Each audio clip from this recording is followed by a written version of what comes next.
Hi, once again, everybody, and it's time for another edition of Gun on One. Of course, the Eagles have a little extended time off. So, for this edition, I thought I'd spend just a little extended time with one of my favorites, the one, the only, the legendary voice of Merrill Reese. Joins me on this edition of Gun on One right now. This is Sal Palantonio from ESPN. I'm Brandon Graham. Lane Johnson here. This is the magnificent DJ Jazzy Jeffy. This is Donovan McNabb. This is Chris Long. This is Mark Zumach, the TV voice of the 76ers on NBC Sports Philadelphia. This is Eagles Hall of Fame quarterback Ron Jaworski. Hello, I'm Jay Wright, head coach of Villanova basketball. Hey, I'm Brian Westbrook, and you're listening to the Gun On One podcast. And what's happening? This is your blessed boy, Brian Dawkins, Hall of Famer, and you're locked in to Gun On One. You are locked in to the Gun On One. Gun On One. Gun On One. You are locked on to Gun on One. I've been on the air for 25 years, but I could not wait to be on Gun On One with my man, Derrick Gunn. ESPN bracketologist Joe Lunardi telling you to stay locked on to Gun On One. It is a number one seed. Welcome back, everybody. You know, when you talk about perfection in the National Football League, there's only one team that falls under that heading. Yes, it is the Philadelphia Eagles. They are a perfect 8-0 through the first 9 weeks of the 2022 season. And what a run it has been for them so far. Yes, indeed, they are the talk of the National Football League. So let's talk a little Philadelphia Eagles. And who better to talk Eagles with than a man who always has a bird's eye view of the action? He has for more than 4 decades. He is my friend and colleague, the one and only Merrill Reese. Merrill, how you doing, man? I'm doing fine, Derek. It's great to be with you. I appreciate it, Merrill. And you know, let's call it what it is. I mean, through 9 weeks, the Philadelphia Eagles are the best team in the National Football League right now. They are, according to record. But we'll know more at the beginning of February if indeed they are the best team in the National Football League. But as you said, there is nobody else who has a perfect record at this point.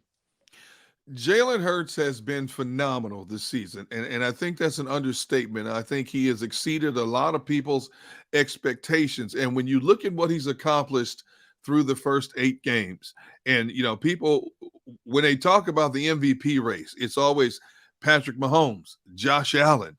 But with what Jalen Hurts has done up to this point, is he at the head of the list when we start talking about the MVP race? I think he's right in there. Naturally, if they finish with the best record, I think there's a very, very good shot that he gets those 3 initials. But I have to tell you that I have been a Jalen Hurts supporter from the moment the Eagles drafted him. In fact, I really liked what I saw of him both at Alabama and at Oklahoma, where he was the runner-up for the Heisman Trophy. But last year, I got into more debates. I'll be kind and use the word debates, not arguments, not fistfights, but debates. But quite a few members of both the written and the electronic media who referred to him as having, quote, modest arm strength and somebody who the Eagles could use as a bridge between Carson Wentz and their next franchise quarterback. I thought it was insane to call his arm strength modest or minimal. Let me tell you something. I've watched him at practice. I've watched him throw every pass that you have to throw. Mm-hmm. He's got an outstanding arm. And all he had to do was work on a few mechanics to make it more accurate, which he did on his own this past summer out in California with Tom House, who was considered a quarterback mechanical guru. Mm-hmm. And he worked on that. He had to learn to read the defenses more quickly, make the quick decisions. But you know what? That's not a shocker.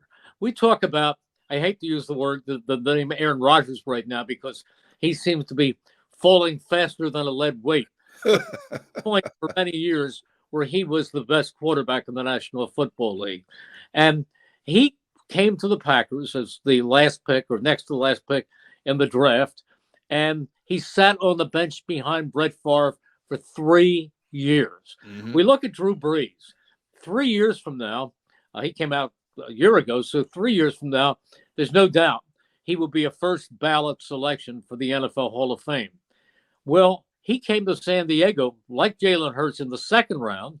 And after 4 years, not to the Saints, to the Chargers at the time, after 4 years, the Chargers felt they could afford to let him go.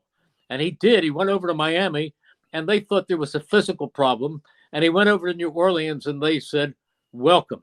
And with Sean Payton as his mentor, he became one of the greatest quarterbacks in NFL history. And here, these people were making unbelievably inaccurate assessments of Jalen Hurts after starting fewer than 20 games. And to me, that was unbelievable. They were saying they should focus everything on getting Russell Wilson. Or somebody said 2 years ago, there were those who said they should draft Justin Fields when he was coming out of Ohio State. Well, Justin Fields may be a pretty good quarterback right now, but he's got a long way to go before he's able to quarterback with the proficiency of Jalen Hurts. Mm-hmm. So I like everything I see about him, and I think he will continue to grow. Merrill, look at this Eagles team. They are not just talented, but they are deep on both sides of the football. But I'm going to hone in on one thing, and I'm going to emphasize you can only pick one area. What position on this team has impressed you the most up to this point?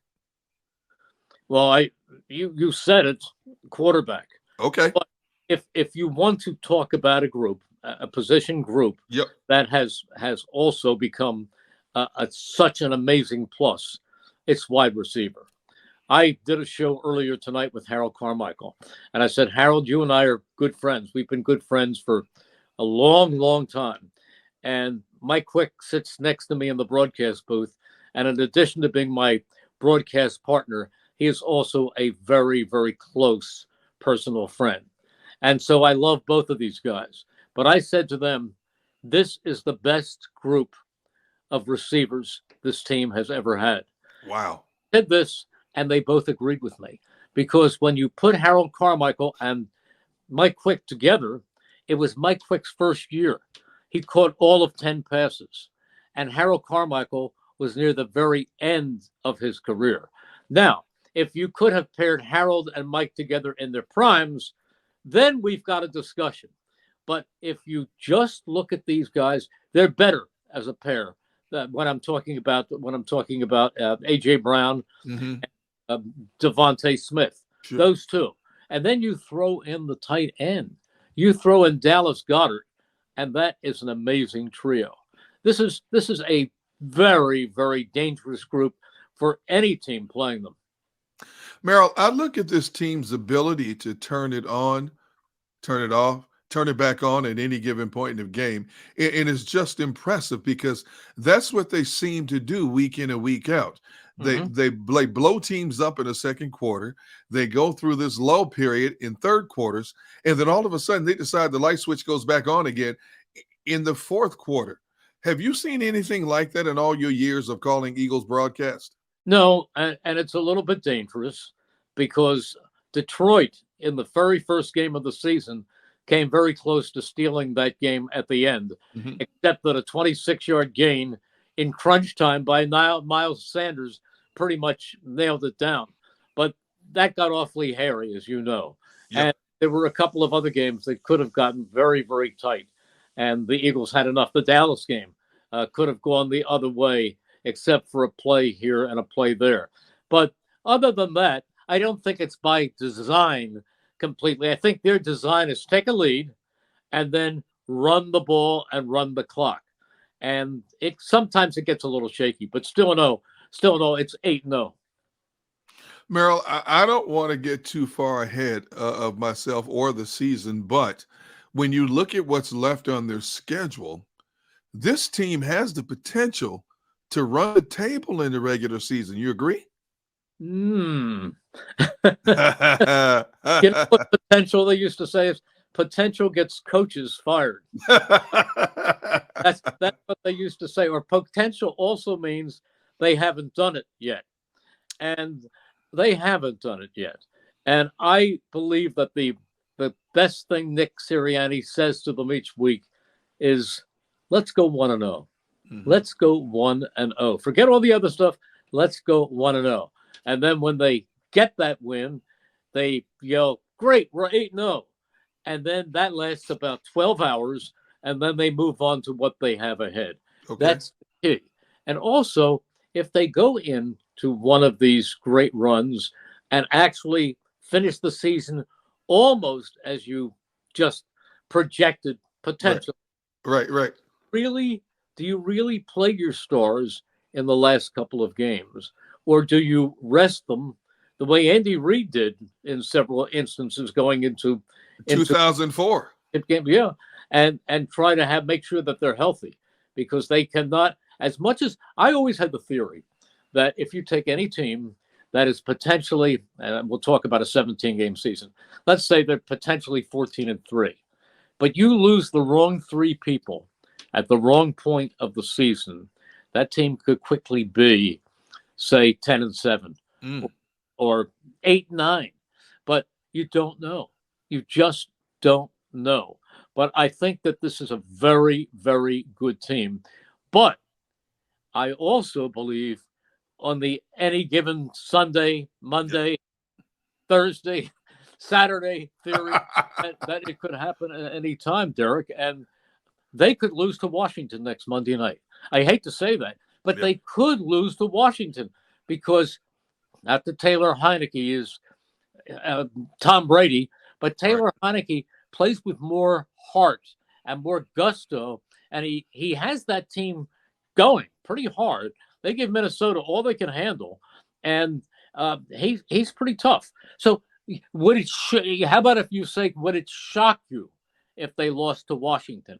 It would disappoint me. It would not shock me. Now, it would shock me if they lost to Indianapolis, because right now Indianapolis doesn't even know how to spell Indianapolis. But that would shock me. But when you're talking about Washington, when you're talking about, in a little bit, I'm just looking up on my schedule, after Washington comes Indianapolis, then comes Green Bay.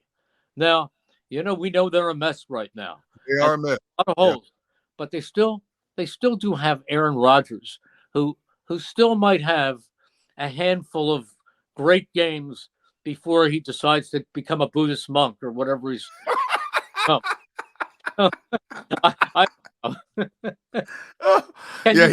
He keeps smoking that Amazon peyote. We don't know what he's going to become in the future.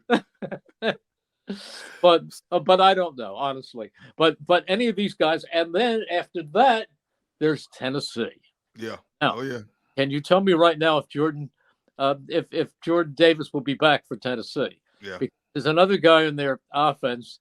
They call him King Henry, Derrick Henry, and you're going to need the best of your run-stopping ability. Merrill, potential is an operative word when we talk about what they could potentially do this season. But what do you think they have to guard against most to avoid a letdown? Complacency, but Nick says their captains won't let that happen. Okay. Captains on this football team are so intense. I mean, you're talking about guys like Jalen, like Brandon Graham, like Jason Kelsey, like Darius Slay. I mean, the captains of this, Lane Johnson. I mean, you're talking about leaders. And I know that word is overused at times, but they are leaders, and they won't let them be complacent. If they lose a game, it's not because they went in complacent or overconfident. I think they know and understand the realities of the National Football League, where on any given Sunday, the great Buffalo Bills, who some people think are headed for another Super Bowl, go and lose to the Jets. And how good are the Jets? I don't know. You were just talking about Jordan Davis. And, of course, since he's been out, basically what they've done is they've taken Javon Hargrave and moved him over into like a nose tackle position. The results, he's had 5 sacks in the last 2 games. Yeah. Would you leave him there? Even after Davis comes back, would you play him more in a position like that? I think that's really for Jonathan Gannon to determine when he looks at the game tape. But it's an option at times. But boy, look at the year that they've had, the pickups that they've had, Derrick. Yeah. How you talking about sacks? Hassan Reddick. I think Hassan Reddick right now has 5. He does 5.5 sacks. He's got 5.5 sacks. He's there. Look at the difference that C.J. Gardner-Johnson made with this team. Look at the difference that you have when you take James Bradbury and pair him up with Darius Slay at corner. I mean, look at Kaiser White and what he's added to this team. And in the wings, they have more talent that really hasn't gotten on the field. The Kobe Dean. Jonathan was asked about him today, and they asked him how has his development been, and he said, awesome. He is absolutely progressing amazingly. I would have no trepidation about sending him into the lineup if I had to, but things are going so well. But he might get in the second half of the season more and more often to spell some of the other guys. But this team doesn't just have talent. They've got, in some areas, they've got depth, which is a rare commodity in the salary capped NFL. You know, I'm glad you brought up Nakobe Dean, because for the past several weeks, I've been screaming on a number of platforms, why haven't you gotten this guy in here? You've had opportunities to get him into games. The only time you really see him is on special teams. And the initial questions that come up are, is it the shoulder? Is it his lack of understanding to the defensive scheme? I mean, you look at the way Jonathan Gannon likes to play his people. He likes to rotate people in and keep them fresh. So why hasn't Nakobe Dean gotten more opportunities to play defense? He just doesn't feel a need to put him in right now, the way linebackers I'm playing. I mean, listen, let me tell you something. TJ has been outstanding. TJ, yes, he has. And can you imagine getting him as a walk-on, as an after the draft free agent coming from Wisconsin? He is bright. He is a hustler. You talk about, I use the word love with dripping sarcasm when I hear people say on the talk shows or they tweet, well, the Eagles are 8-0 because they have an easy schedule. Well, can you tell me if there's a team in the National Football League this year with a killer schedule? Nobody, because there aren't that many good teams. You can only play the teams on your schedule. And the last I checked, they beat Dallas, who only has 2 losses, and they humiliated Minnesota, who's only been beaten once. So that shows you something. But there are so many mediocre and below mediocre teams this year that nobody from top to bottom has what you'd call a really, really tough schedule. The better teams this year are going to win a lot of games. Are you surprised at how watered down the NFL product has been this year? I think it's just cyclical. Things happen. I mean, look, for years we called the NFC East. I was calling them the NFC least. Yeah. And this year I call them the NFC beast. And we used to talk about the mighty black and blue division, the NFC North. Who's any good there except for Minnesota? Yeah. Well, Detroit perked up last week and won a game. They beat the Packers. So I think it's cyclical. I think it's an outlier. I don't think it's going to be the case in the future. But once in a while, things happen, and this is that year. Hey, Merrill, going back to the Eagles defense for just a moment. Pro Football Focus said they are the worst tackling defense in the National Football League. For as good as they've been playing and opportunistic as they've been playing, they're the worst tackling defense in the National Football League. They have missed, according to their numbers, they've missed 82 tackles, 14 of them coming the last game against the Houston Texans. Now, Nick Sirianni basically said they harp so much on creating turnovers that maybe they've neglected tackling a little bit, but it's something that is correctable. Do you think the inconsistency in the tackling is a byproduct of them putting more emphasis and trying to get the ball instead of getting the man to the ground? Well, it makes sense. It makes sense. I didn't think of that before I heard Nick bring it up on a long interview. But Nick but if you're trying to strip the ball, you're not grabbing the guy. So maybe they have to back off a little bit and make certain that they have the guy first and then strip the ball. But that's where their mindset is. That's why they're plus 15 in the National Football League in turnover differential. and the two closest teams or the three closest teams are +6. That to me, that's 9 away. That's amazing. All right, Merrill, I have to bring up the elephant in the room, which is special teams play. What your take on the special teams play? I don't think it's going to get any better because you can't make wholesale changes at this point. You're not going to bring in a whole collection of players, but people have been chastising the ineptness of the special teams play. How many points have they given up? None. So what? So are they great? No. Are they bad? To me, bad is a team that's really helped you lose games or given up points. I don't think they're bad. Do you know there's only been one special teams, a kickoff return or a punt return touchdown in the entire league? Yeah. So far, one. Yeah. One. And a couple of guys have broken long things. I like Britton Covey. I still do. I think he's fast.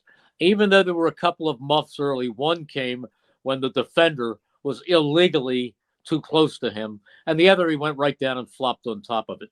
But I think Britton Covey is this close to breaking one, either a kickoff or a punt return. You know what? The kickoffs are so tough to return. Half of them are kicked out of the end zone, and the other half are kicked so high and out to the 2 or 3, and the defensive players are all the way down forming a picket fence. It's very, very tough to break one. But I think it would be an area of concern if there were points given up on that, but there aren't.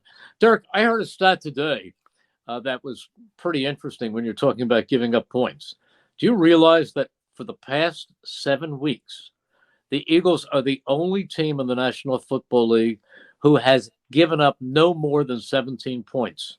Wow. For 7 straight weeks. Jim Johnson, our old friend, the Eagles should be Hall of Fame defensive coordinator for many years under Andy. Jim Johnson once told me if you can hold a team to 17 points, that was his goal. If you can hold them to 17 points, you should win 90% of your games. Well, they've done that for 7 straight weeks. Those 7 straight weeks, they've won 100% of their games. So we can be picky and say, no, wait, another thing about special teams. Right. Since we're on that topic, don't forget 3 other components of the special teams are Rick Lovato, the long snapper, Jake Elliott, the kicker, and Aaron Sippis, the punter. All 3 have been excellent. I mean, Jake missed a 54-yarder last week, and that can happen. But Jake is, well, if your game is on the line, there's no kicker you'd rather have out there than Jake Elliott. One was Harrison Buckner, but he missed an extra point and a field goal last week at the Kansas City game. But Jake Elliott is as good as they come. Aaron Sippis he's been absolutely terrific. Just glancing down at my statistics on Sippis, he has been punting, averaging his average punt now is 46.3 yards per punt, and his net average is almost 42 yards a punt. Wow. And he has also kept them inside the 20-yard line 13 times. So he's really doing a good job. And Sippis is almost, and Lovato is almost perfect. I think the only kicker might take over Elliott might be that guy in Baltimore named Tucker. Yeah, Justin Tucker. Tucker. But he's Hall of Fame right now. No question about it. My he's goodness. Hall of Fame. So I'm not putting Jake in the Hall of Fame right now. Right. Do you know how many kickers are in the Hall of Fame? You're right. Unrude, the punter Ray Guy, who recently passed away, by the way, he's in the Hall of Fame. Can you think of any others? It might be Lou Grossa from the old Cleveland Browns, but he was also a tackle. Right. That was, but I don't know that there are any others. No, I'd be hard pressed to think of any others off the top of my head right now. Tucker is amazing. Merrill, this has been such a crazy year for a number of reasons across the league. Teams you thought were going to be up are down. Teams you thought that were going to be down. You look at a team like Seattle, they're up. And more importantly, there's already 2 head coaching vacancies halfway through the season already. And I bring that up because I want to say this. Jonathan Gannon got his taste of being interviewed by a number of teams last offseason for head coaching positions. And I've said it several times, and I'm going to say it to you. I think the way Shane Steichen has called games this year in a league where everybody's looking for that next great offensive-minded head coach, I think Shane is as much of a head coaching candidate right now, maybe even more so than Jonathan Gannon. And do you think one or both of them will be leaving this organization after the season is over? Assuming the season continues as it is, yes, I think there's a very good chance that both of them will okay. Because I wouldn't say one more than the other, but I know how bright they both are, and I know that they have the head coaching type of personality. It's more than just X's and O's. Mm-hmm. You know that. There were just a handful of coaches, and a lot of them became head coaches out of the Eagles organization, but there were only 3 that I felt were lead pipe cinches to be head. Not counting Frank Reich, who just got fired yesterday, because he's a terrific coach. Right. He won a lot of games, went to playoffs. He works for a nutso organization where they take Jeff Saturday and say Saturday. That's the craziest thing I've heard yet. It's true. I was just about to ask you, do you think Frank got a raw deal in that organization? A raw deal. It's crazy. And they give him no personnel. They get a different quarterback every year. They should have been in the playoffs last year. This year they tell him he has to that Matt Ryan is done because they don't want to have Ryan play long enough for the big bonus to kick in. And so they go and they tell him it's amazing to use a quarterback who was nowhere ready to be an NFL quarterback. It's that simple. But they're a bad team, but they're just throwing Frank out the door, which is absolutely ridiculous. Somebody ought to grab him up very, very quickly, because there is no more high caliber, high character person with more knowledge and communication ability than Frank Reich. He would be a number 1 pick if you were looking for your next head coach. But aside from that, I think that, as I said to you, the coaches that I knew, that I said they're going to be head coaches. So one goes back a long, long time ago. I knew Jeff Fisher was going to be a head coach. He had a head coach's personality. He had the brains. And of course, as you knew, he came within 1 yard of winning the Super Bowl at Tennessee. The other one that I thought would be a head coach, and he did indeed win a Super Bowl, was John Gruden. Now, his career went up with a cloud of smoke this year over all kinds of extra activities that didn't have to do with his actual coaching. And then the third one that I had no doubt, and in fact, I actually had a little role in him becoming a head coach, is John Harbaugh. And he has done a great job and won a Super Bowl in Baltimore. But again, look at Baltimore. That's a good organization. Yes. They've got Steve Biscotti, who is the owner. For years, they've been just a good, solid organization over the years. And if they have a bad year here, well, Pittsburgh. Look how long they've had 3 head coaches that we can think of since 1969. Bill Cowher and Mike Tomlin. And you know what? Steelers are having a terrible year, but I guarantee you, no, I shouldn't guarantee anything, but I'd be shocked if Mike Tomlin isn't back next year, because he's a wonderful coach. He finally lost his franchise quarterback, so he has a young quarterback now, and it's going to take a little while. But Kenny Pickett will be okay, and so will the Steelers. But it's going to take a little time. But their owner doesn't pull the the booby trap right away. Now, the other organization is this one. Jeffrey Lurie is a wonderful owner. He really is. Yeah. Doug Peterson said to me one day, he said, Jeffrey, he said, if you want to work for a great owner, it's Jeffrey, because everything you ever ask him for, the answer is always yes. He is devoted. He is dedicated to winning. And he's not somebody who jumps down on the sidelines like Jerry Jones or, becomes the football czar. That's right. People do their job. And if at some point he feels it's time to move on, I mean, Andy, if anything, probably overstayed his tenure here by a couple of years. It was time for Andy to move on for a variety of reasons. He got a fresh start. He's back on top in Kansas City and has won a Super Bowl. But the only coach he let go, and it wasn't prematurely, it was Chip Kelly, who could make any owner pull his hair out. I agree. He did not communicate with the players. He did not communicate with management. I think in some ways he was disrespectful to management, and he lost the team. He truly lost that team. And when Jeff had it up to here, with 2 games to go, with a game to go in the season, he had to say goodbye. He just knew it because he was embarrassed.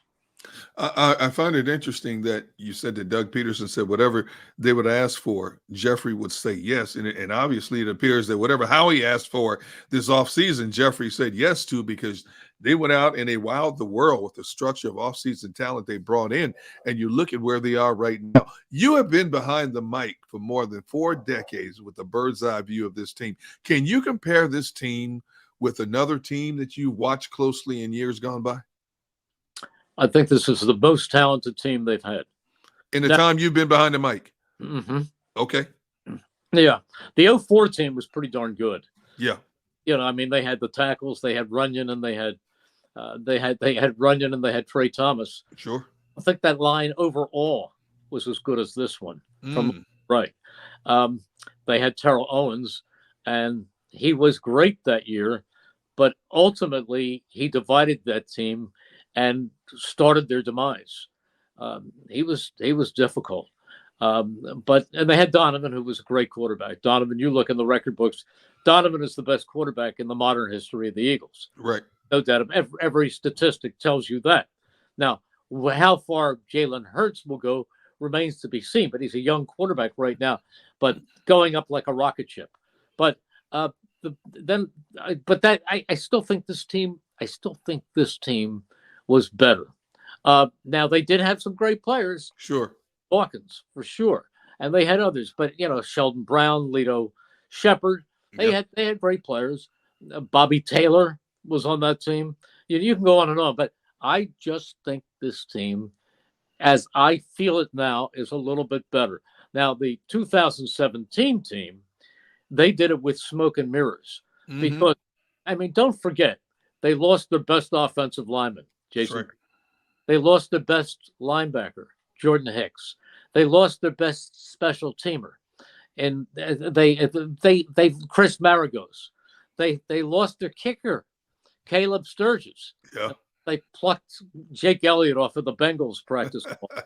They even lost their all-around playmaker and most inspiring player, and Darren Sproles. That's right.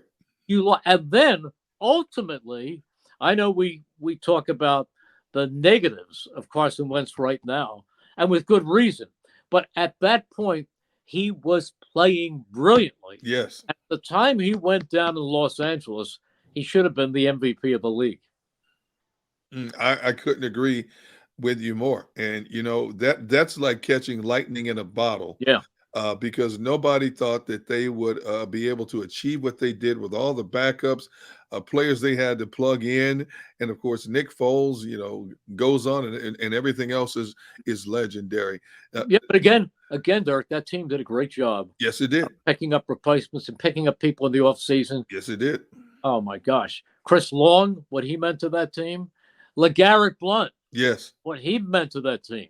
I mean, I'll tell you a great story. I couldn't imagine why they would pick up LeGarrette Blount, because he did not have a good off-the-field reputation. And if you remember, he did nothing in the preseason. Absolutely nothing. There are a lot of people who thought he would probably get cut.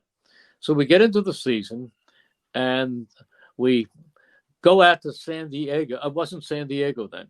The Chargers were waiting for their new stadium in Los Angeles to be built.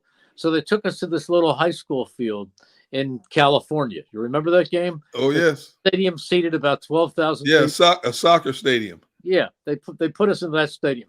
And LeGarrette Blount went wild. Yeah. And he gained like 120 yards on the ground. I mean, he was just running up and down and through people. He had an amazing game. And at one point, he took off from the 50-yard line, and I went, they can't stop him. He's like a locomotive. They can't stop this train. So I go back in. Now, I have never met him up close. He was down at the other end of the locker room, and I kind of stayed away. He had this menacing look on his face. So I was talking to somebody in the locker the following Tuesday, and I'm talking, and all of a sudden I see this big LeGarrette Blount walking towards where we're standing, and he has kind of a angry look on his face. And he came up and he looks and he points at me and he says, "Merrill Reese." And I went, "Yeah, I think I did." And he comes over and he gives me a great big hug. And he said, "I just love when you called me a locomotive." So he had heard the replay and found out who I was. And from that point on, Derek, we became great friends. So the next day I brought him the tape, the CD of that call. And he says, "My mom and dad are going to love this." Now, the day before the Super Bowl, we're standing in the lobby of the hotel in Minneapolis. And all of a sudden, somebody comes from behind me and lifts me up in the air and then puts me down. And it's LeGarrette Blount. Oh, my goodness. He's wearing my most treasured piece of jewelry, and I don't have much jewelry, my NFC Championship ring from 2004. He said, "Let me look at that ring." So I show him the ring, and he said, "You know, that's a loser's ring." I said, "It's all I have." So he said, "We're going to get you a real ring tomorrow." Wow. So they go, and he has a great game, another great game. Scored a touchdown from 25 yards out. After the game, I go down towards the locker room. I hear a voice, "Hey, Merrill, I promised you a ring, and now you're going to get one." And he turned out to be part of the heart and soul of that team and one of my favorite Eagles. You know, it's funny because LeGarrette did have that menacing look, but he was also a character. And, I'm glad you said that because I started thinking, let's see, Merrill Reese intimidated by a player. Merrill Reese, the nicest guy on the planet. When you look back at your career, was there another player that just intimidated you at any point in time? No, not okay. Really. I mean, I was, and intimidate might be strong because I didn't know him yet. Well, he did have a menacing look about him. But he did. I mean, he looked like if he didn't like something, he could, with one switch, he could bend me into the wastebasket. But he wasn't that way at all. He was a great guy. And don't forget, I had so many, you can't ever ask, people can't ever say to me, "Who's your favorite Eagle of all time?" Because I've had so many friends who were not just players, but friends. One of my dearest friends was Reggie White. And Reggie White's wife, Sarah, used to send my wife, Cindy, cards from the Pro Bowl, postcards from Hawaii. I mean, Reggie White was one of the best human beings ever. And, I did a show tonight with Harold Carmichael. Harold Carmichael and I are like brothers. I mean, we're, Mike Quick and I, we go to each other's family celebrations. We're really that close. So there are, Ron Jaworski, you can't stop. There's just Westbrook, Brian Westbrook. I used to call him the Wizard of Westbrook. He's a great. There's so many wonderful people right now in that locker room. And I have to say, Kelsey. He's one of the most unusual human beings I've ever met, and I mean that in the most positive way. So if I don't want to start because I'd miss somebody, but there are so many people. There's only a couple I didn't have a good feeling about. At the time, I felt that Ricky Waters was very rude. He could just turn on you and walk away even if you asked a nice question. And, just didn't want to be bothered. And the one who really disappointed me the most was T.O. For what T.O. did to Donovan McNabb, how he turned on him, I thought was awful. And how he talked back to coaches and was disrespectful to so many people.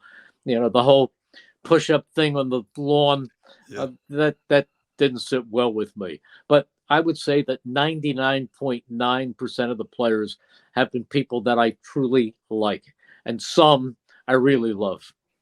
Your recall memory is impeccable, my friend. But then again, once you've called as many great games as you have, it's understandable. Now, earlier this year, our good friend, Ray Dittinger, finally decided to ride off into the sunset and enjoy life. So I have to ask you, as my final question to you, you've been doing this so long, you have That is a blessing, and that is incredible. And every year you've been behind the mic is justifiable. But I have to ask you, when's Merrill Reese going to ride off into the sunset and call it a career? He's not. Never? No. My intention is no. I mean, I want to do this. They're going to have to send a crane up to pry me out of the booth and take me down. Because you know what, Derrick, you know how much I love to play golf. Absolutely. That's my off the field, off the mic passion. I'd rather be up there doing an Eagles game. There's nothing in the world I would rather be doing than sitting next to Mike and broadcasting an Eagles game. Nothing. And why should I retire? Thank God my eyes are good. My voice hasn't changed in all these years. And my passion for the game, if anything, has grown. So I have no intention of retiring. And I want to do it as long as it's humanly possible. And I hope you get to fulfill that wish list, my friend. I can't thank you enough for taking some time to talk to me on this edition of Gun on One. Always special when I get to chop it up with the great Merrill Reese. I thank you, sir. Thanks, Derrick. It's a pleasure being on with a good friend. All right, that's going to wrap up this edition of Gun on One. For my friend Merrill Reese, I'm Derrick Gunn. Hey, everybody, thanks for listening and tuning in. And until we meet again, stay blessed, but more importantly, always be a blessing to each and every person you encounter. Until next time, so long, everybody.